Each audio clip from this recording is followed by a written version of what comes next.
Some of the things I'm going to talk about today might initially sound impossible, but I would ask you to suspend your disbelief and remember, in the words of the author Paulo Coelho, people never learn by being told. They have to find out for themselves.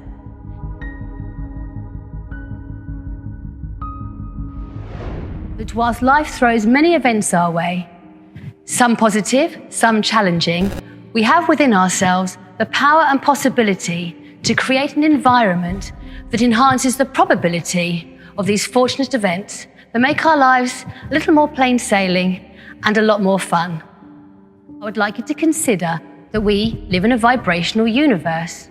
You are a vibrational being whose cells and organs all pulsate at a particular frequency. Our brain pulsates with electromagnetic energy affected by our emotions, our health, and our general state of well-being. Our body contracts and pulses at various rates, including your heartbeat, your stomach contracting, and the very active breathing.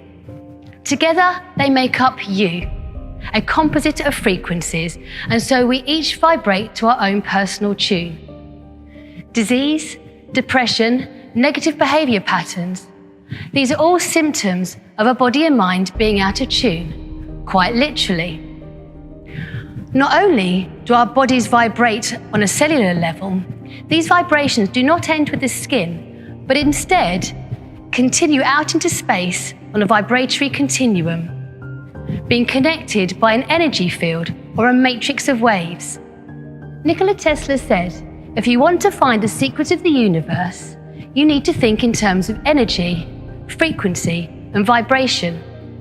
If an energetic force is struck at the same resonant frequency as another object in a vicinity, the vibrations will cause the second object to begin vibrating. In terms of how you experience the world, the energy and vibration you give off is met and reflected back. We can feel this on an emotional level when we say that somebody's on our wavelength or we feel in tune with a personal situation.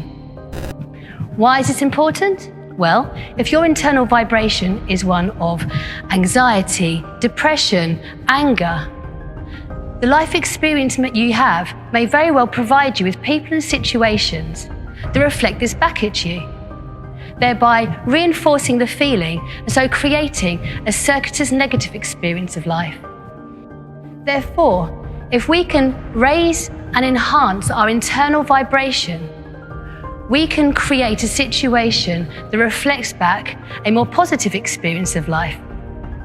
So, how do we create that shift? What is clear from modern research, sound can at the very least affect matter. In the 18th century, Ernest Chladni put sand onto a glass plate and vibrated it with a violin bow. The sand was pulled into creative and beautiful symmetric patterns. This work has been continued with the invention of the cymoscope by John Reed, who uses water as a surface membrane in which to imprint sound and create a digital representation of sound and vibration.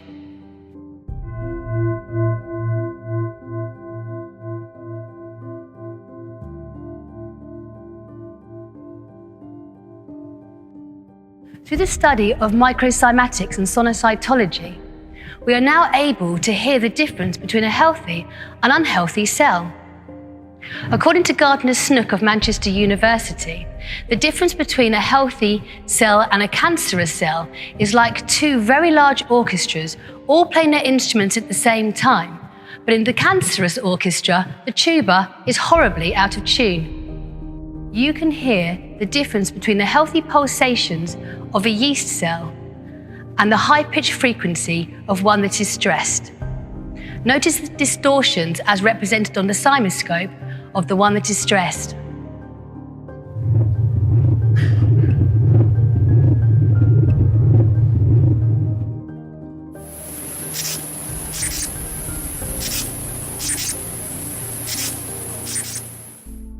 Through the latest experiments using microcymatics, It has been suggested that through the principle of entrainment, whereby a more powerful frequency causes a weaker frequency to synchronize with it, we can excite the membrane of a cell into coherent geometrical patterns. Therefore, if we direct harmonious sound towards our bodies, we are able to bring ourselves into their own optimum frequency. Not only do we vibrate on a cellular level, our consciousness, our thoughts and emotions all have their own energetic imprint. Masaru Emoto, in his book, The Secret Life of Water, exposed water to harmonious sounds, healing thoughts and prayer, as well as dissonant music and negative thoughts. He then froze the water and took photographs of the water crystals. The water that had been exposed to the harmonious sounds and healing thoughts and prayer created beautiful and geometric water crystals, and those that didn't were misshapen or not present at all. Many scientists and philosophers have pondered, where does consciousness and our thoughts arise from? Latest research has discovered that it is through our bodily responses to it, is in quantum vibrations found in microtubules within brain neurons. Therefore, as we have already found out, if by putting harmonious thoughts into our brains, we can turn our perceptions and our thoughts from chaos to beauty. A steady rhythm can be created that allows the mind to latch onto it, slow down, and relax. The left and right hemispheres of the brain begin to resonate to a steady rhythm, bringing together the more linear left side with a more emotional and creative right. The subconscious and unconscious minds become aligned. Unresolved issues are released, and you become more vibrationally coherent and increasingly powerful. When we say that somebody is charismatic, what we are feeling is their personal vibration. When this happens, life starts to flow and those serendipitous moments increase. Why? Einstein is quoted as saying, "We cannot solve problems using the same kind of thinking we had when we created them. By creating a more coherent and harmonizing on our bodies and our thoughts, we can change our thoughts and change the way we perceive the world. We start to see the world through a truthful lens, being curious of the opportunities presented to us.